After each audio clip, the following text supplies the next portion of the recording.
And welcome again to another short video. My name's Grant Amons. I'm here with the boys working on a hardwood floor, and I just wanted to talk to you about a few little things that will hopefully help you out if you decide to make your own tiny home, or if you're thinking about getting one built by someone else. Some of the factors that you have to consider in choosing your flooring. So today we're actually putting in an actual hardwood floor. It's not what I recommend for every tiny home due to the weight. In this case we're using a 13mm thick board instead of the regular 20mm thick. But in this tiny home we've also had to offset that heavier board with a lightweight wall cladding. And you'll see our typical tiny homes, it's a vertical V-grooved MDF sheet, whereas on this one we've had to use a Paul Warnier wood, only 2.5 kilos a square metre as compared to our standard sheeted wall, which is 7.3 kilos a square metre. So all these things are a huge factor when you're considering a tiny, because the one thing that everyone has to make sure they do is not go over the 4.5 tonne GVM maximum allowable weight for the trailer, assuming you get the biggest trailer possible. Others I've seen online are getting smaller trailers, 3.5 tonne, 4.2 tonne.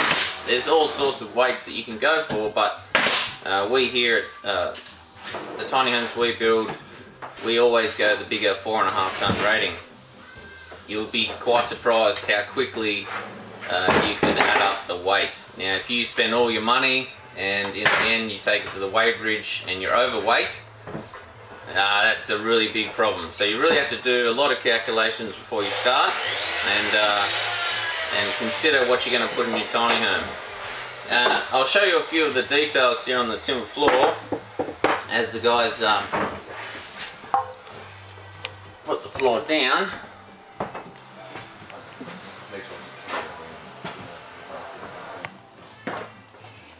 Some of the things that you want to consider is a little tip. It's hard to see there, but you'll see on we've got a red reference line.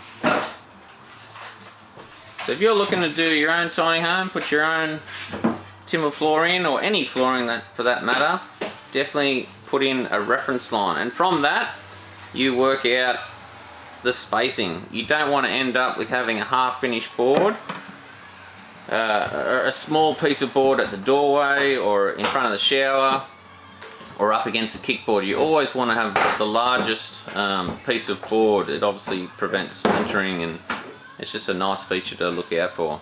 So yeah, start with a reference line, measure back and go from there. Alright, thanks for that. Thanks for watching. See you on the next video.